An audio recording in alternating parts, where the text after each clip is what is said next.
Welcome, everyone, to Season 1, Episode 1, From the Tips. We're the Resch Brothers. If you're watching us on YouTube, I'm Colin. That is... Scott. There you go. And I'm here. See my man, Marc Spears, senior NBA writer, ESPN's The Undefeated. He is our first guest, first episode. Marc, joining us, man. What do I get? You get to be number one for one. Well, when you guys get your merch, I expect to be the first one to get a box of it. Yeah, you want? Yeah.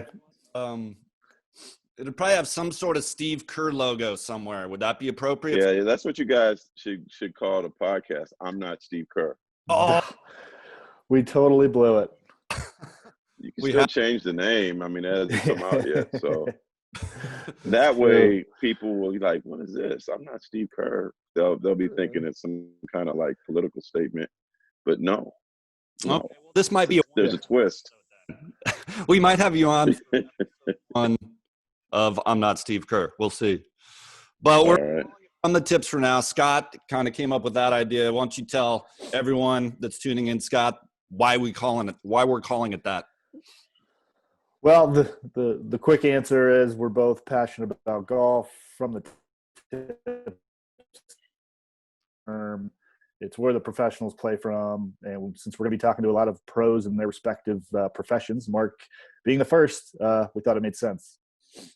Yeah, that's it, right? It doesn't have to just be from sports, media, which is my background, Scott's background. Obviously, Marc is in the media with sports, but business, tech, might even have some musician friends on, professionals kind of doing their thing and how they got to where they were, what's going on in their lives, that sort of thing is what we're going for. And I just thought it was, a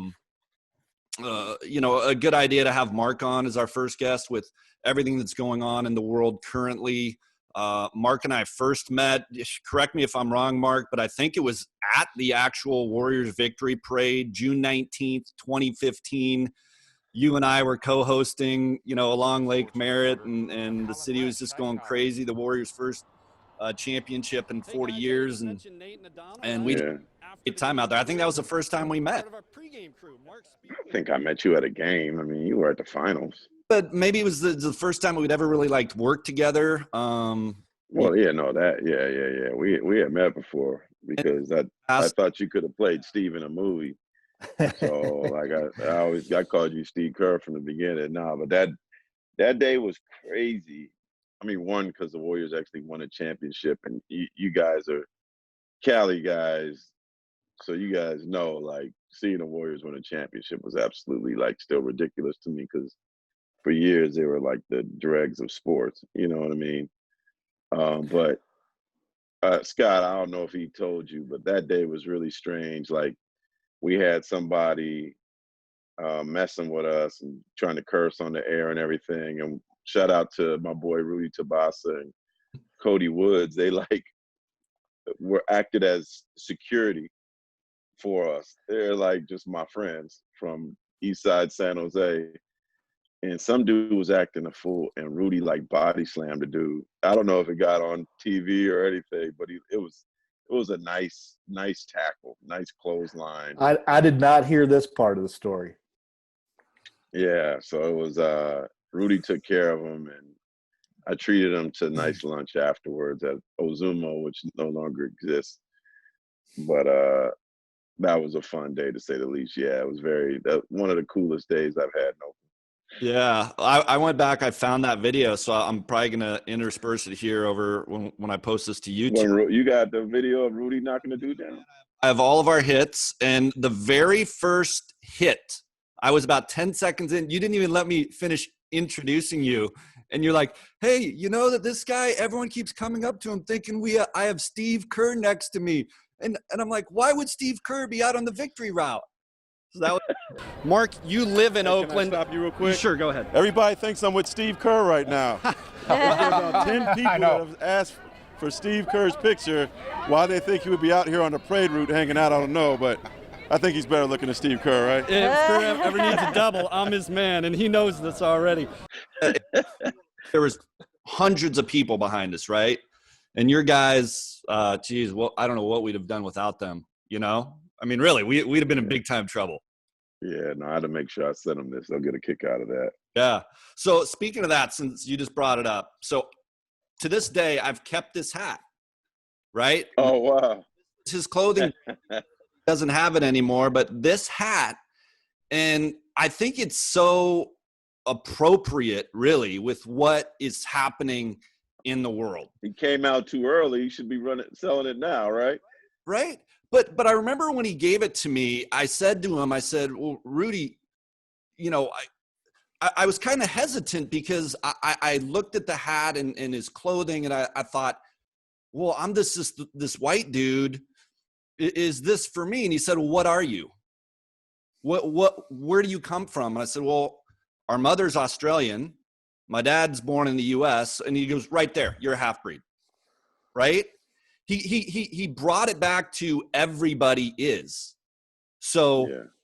wear it with pride. Everybody should feel that way. This is your friend, and this is the clothing company he came up. What do you think of that? Well, I think it's kind of a testament of where we grew up. We grew up capped off of Captain McLaughlin in San Jose. And I known Rudy since I was in the first grade or kindergarten, actually. His brother Ernie and I are really close. We went to kindergarten together, and we're still friends now. Ernie Tabasa lives in Oakland and married, 2 kids. And so Rudy kind of was like the big brother I didn't have. But, you know, Rudy's Filipino and Black.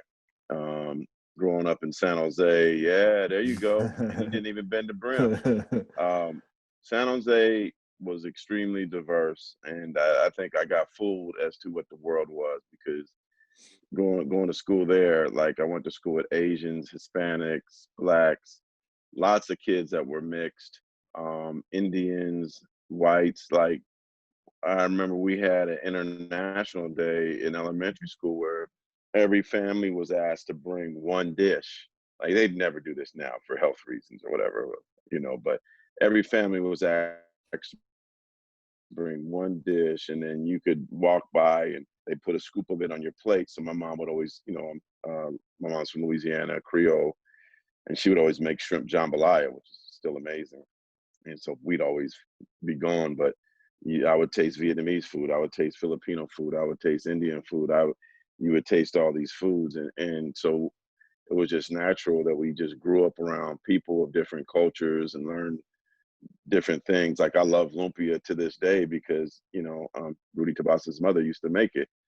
And she was Black, but their dad was Filipino, and she learned how to make lumpia from the family, which is just like part of how beautiful this was. And we're talking about in the 70s, but in the same token too, even in such a beautiful environment, you know, I dealt with a lot of racism as well, in terms of girls I tried to date when I was in high school. You know, he's Black, so I don't want you to date him. Or I had a high school JV basketball coach who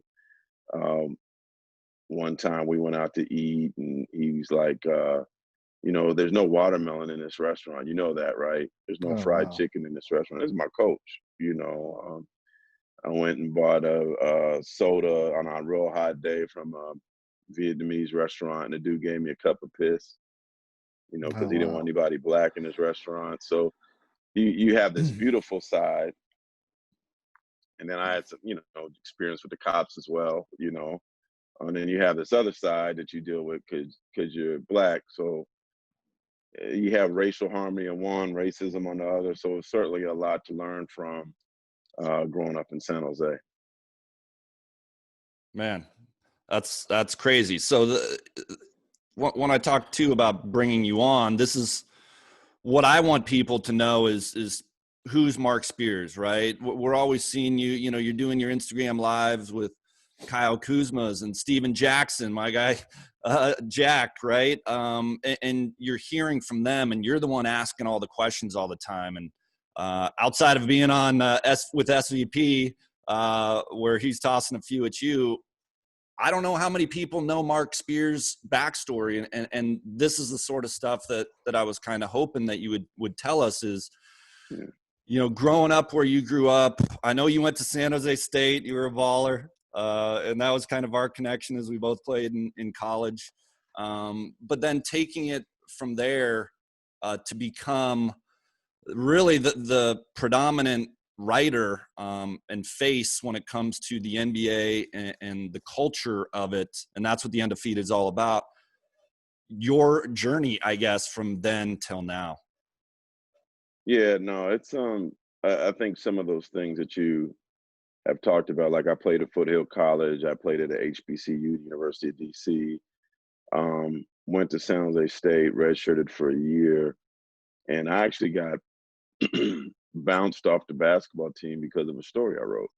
Did you really? I wrote a story about the lack of black coaches in college basketball, which at that time, Don Chaney, John Thompson, and Nolan Richardson all boycotted the lack of black coaches in college basketball and sat out a game. I don't know if you remember this. It was like '93. Yeah.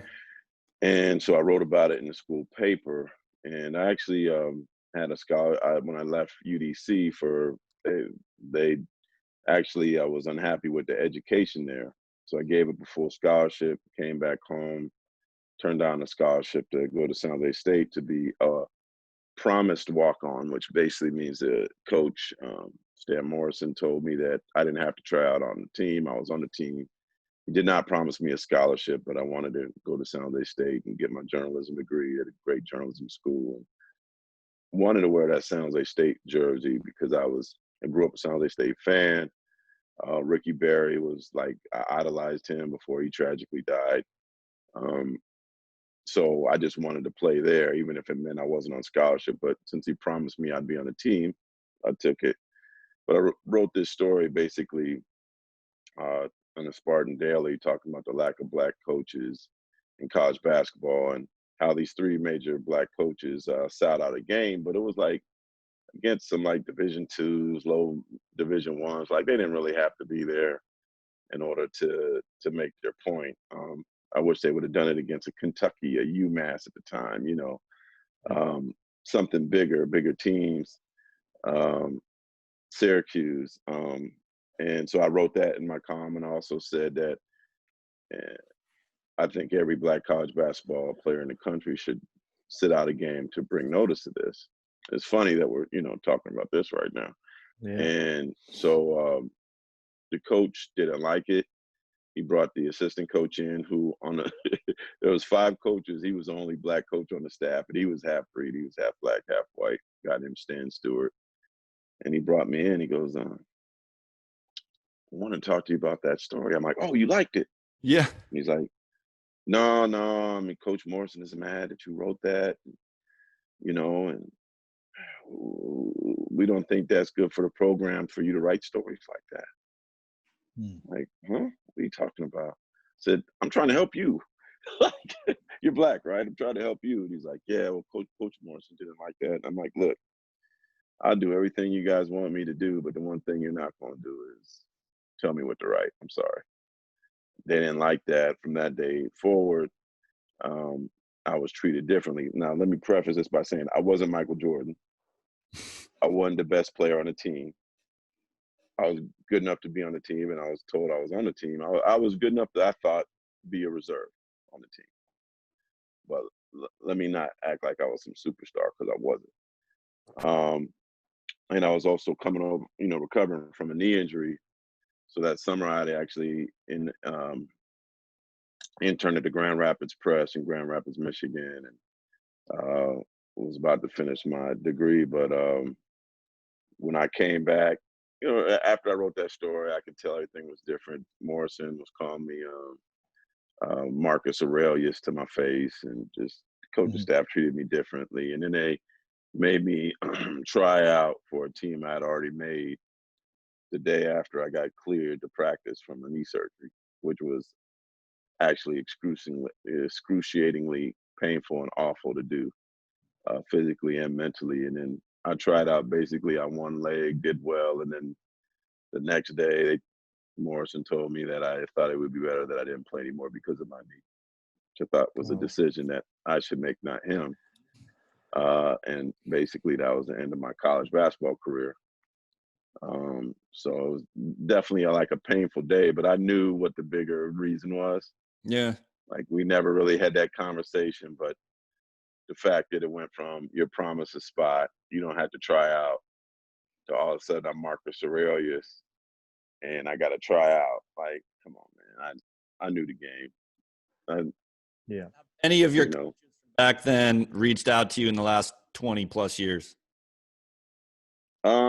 There's one guy named Keith Moss. I keep in touch with him. He was a assistant coach. He's actually one that brought Tariq Abdul-Wahad into San Jose State. And I remember that day afterwards, he's like, man, you played on one leg and kicked everybody's ass. That was incredible. He's like, I had never seen anybody like that. Like I was still hurt.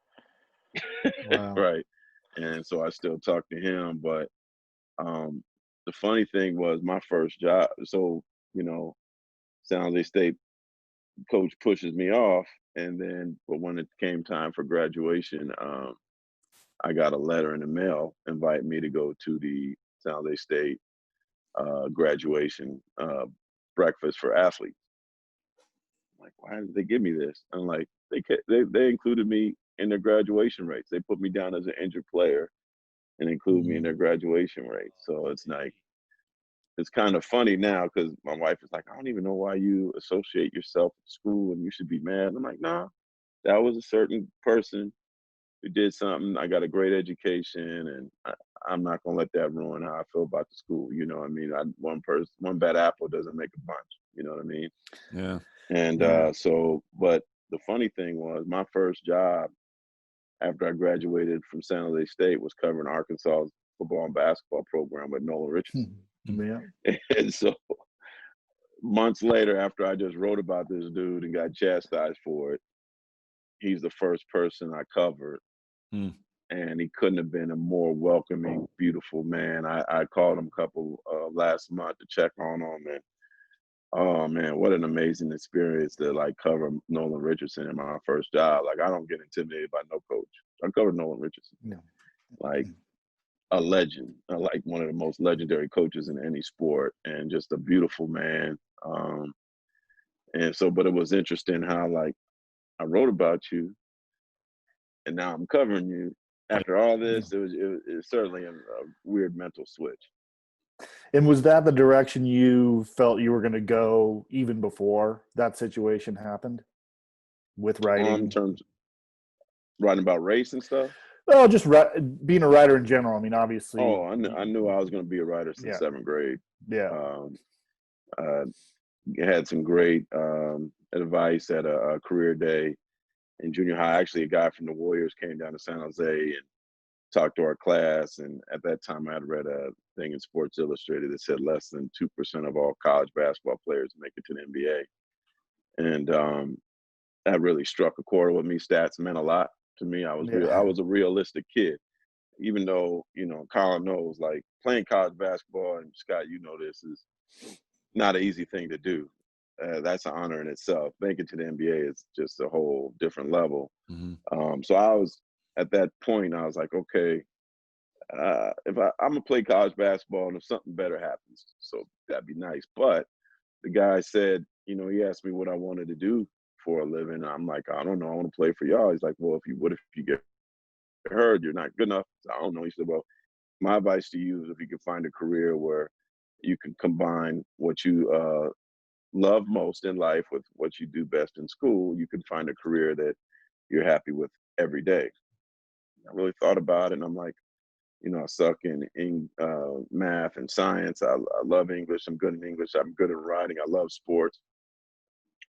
And I said, why not be a sports writer? You can combine what you love most, sports, with what you do best, writing. And I decided in the seventh grade I wanted to be a sports writer. I wrote Mark Purdy from the San Jose Mercury News in a class assignment. And then he told me what I needed to do from seventh grade through college to be a sports writer, in terms of like write on the school paper in junior high. When you go to college, high school, write on the yearbook or school paper, and then take all the typing classes you can. And in college, write on the school paper and get as many internships as possible. And I listened to that like that letter that he sent me like the Bible. And actually, the first thing I covered was the Silverdale Junior High in San Jose's 8th grade flag football team when I was in the 7th grade. So if you go and look at the archives of the school, there's some kid who actually used the J, Marc J. Spears. That was a 7th grader's decision to write stories. And I was like going to flag football games, the 8th grade flag football team, and covering them like a beat writer when I was in the 7th grade, man, and been writing ever since. That sounds very familiar, Mark, because it was probably around the same time, maybe 8th grade, I would say, that I thought that's what I wanted to do too. And I would look forward, Colin probably remembers this, to every Sports Illustrated that would show up and flipping straight to the back to read Rick Riley's column. That to me was that was what I saw myself being. It got me every time. And I think the first thing that I covered were our games in high school. I remember writing for the school paper recaps of our basketball games for the Monroe Bearcats. Wow. And my first job out of college was with ESPN. So we have another connection there too. Yeah, dope.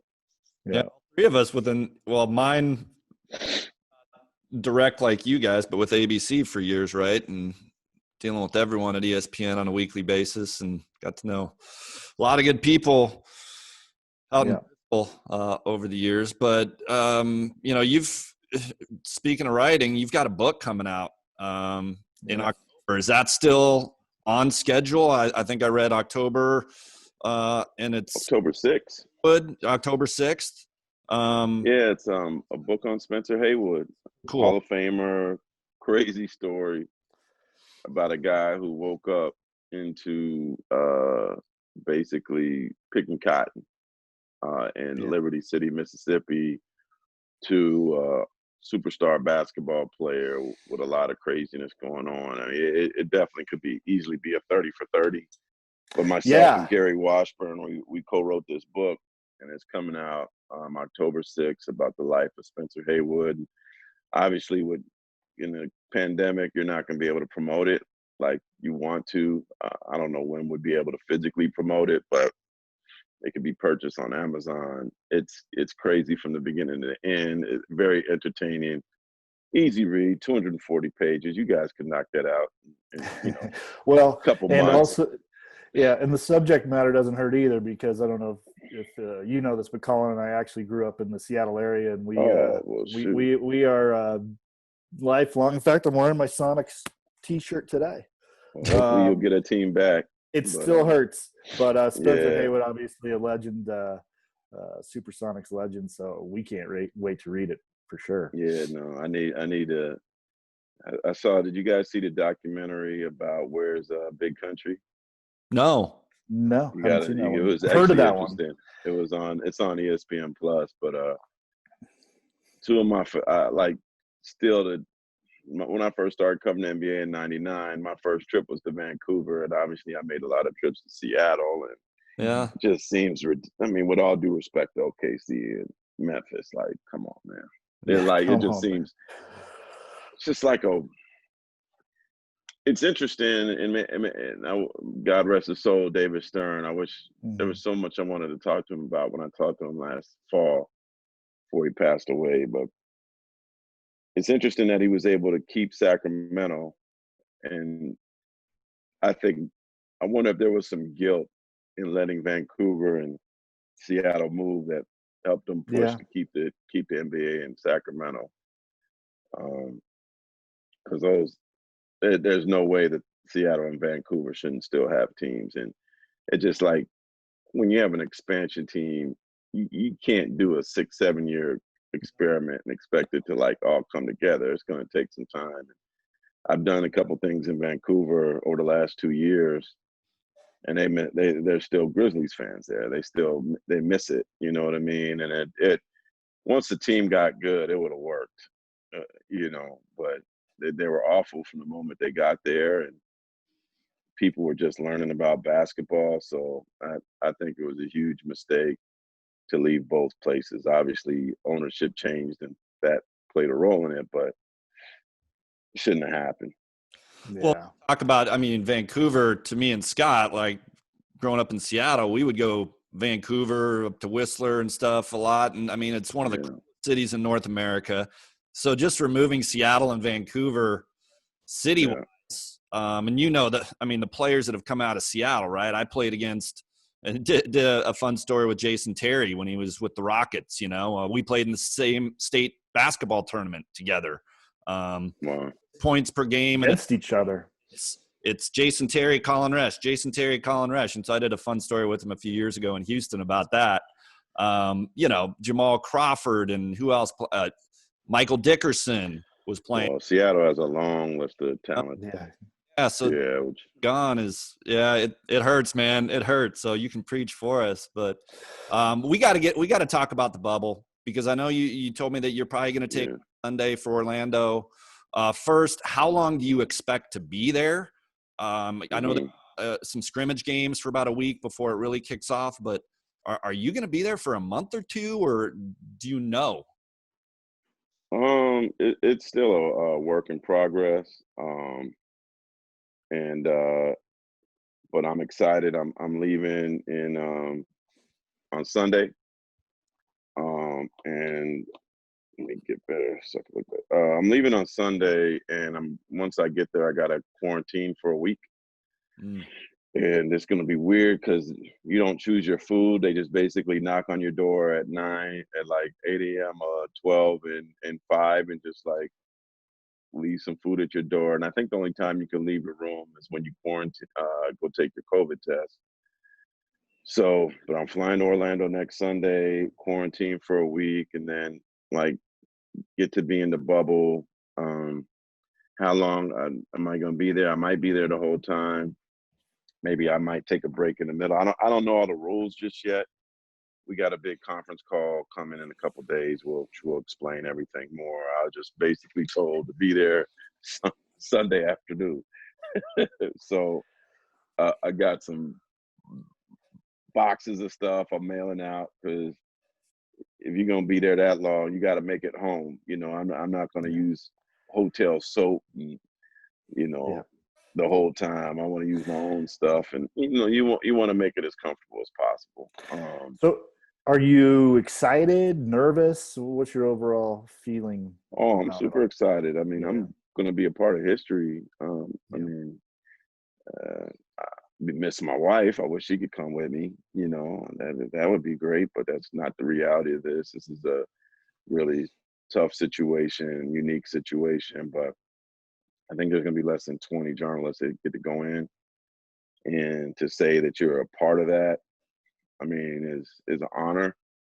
I actually think it's going to be one of the safest places on earth. Like, people are like, how you going to feel about being stuck there for 3 months? I'm like, shoot, I've been stuck in Oakland for 3 months.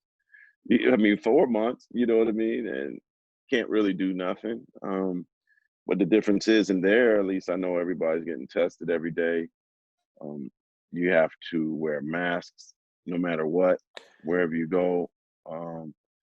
So it's going to be as healthy of an environment as you can. I mean, can it get in there somehow? Sure. But they have bands that you wear that could like detect it before it happens. And there's actually a hospital on the grounds. So God forbid there's any kind of outbreak, but if everybody's getting tested daily and you're not around people that have it, then I would, knock on wood, I would think that the has a great chance for success. And I know Dr. Fauci put a stamp on it, but I think it's going to be very, very interesting, man, to say the least. And there's going to be whether it's from a social justice standpoint, just hoop standpoint, just life standpoint, second round the players able to bring their families in. There's going to be some emotion there. It's going to be a lot. I mean, it's going to be documentary worthy. And I think 10 years from now, so it's just like, were you in the bubble? I'm like, yeah, man, I was in there. It's going to be a cool thing to talk about. So my expectations and what reality is going to be, who knows, man, but I'm really excited about it. Yeah, so that's what I was thinking. There's so many aspects to this. You go in sort of thinking, all right, well, we gotta address this and this, or do you let it all happen to you, sort of thing? Yeah. So now, I mean, I got to do my job, and there's going to be competition in terms of, it's the best of the best journalist wise in terms of covering the NBA. So there's certainly going to be competition, and everybody's going to want their scoop, and it ain't going to be like being in a locker room and pull somebody to the side because you got to be socially distant. So it's going to be difficult and challenge, but I look forward to it, and um, getting to be on the inside of that is probably the dream of every NBA fan, and to be 13 feet of rows away from the floor during this time, and probably be able to hear a lot more than you would typically hear. And then it's from the social justice standpoint, seeing how, what things the players put on their jerseys, what's going to be on the floor, the PSAs, what's going to be said. Like for me at Undefeated, that's something I'm really going to be attracted to, chronicling that. And I'm honored to be a part of it.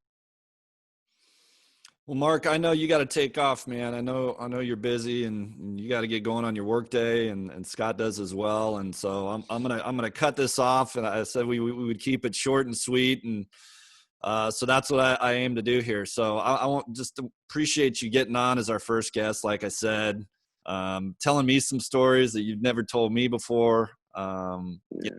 Sad stuff, amazing stuff. And just really appreciate you kind of being open and honest, and best of luck in the bubble, man. Yeah. Well, to both of y'all, man, honored to be your first guest.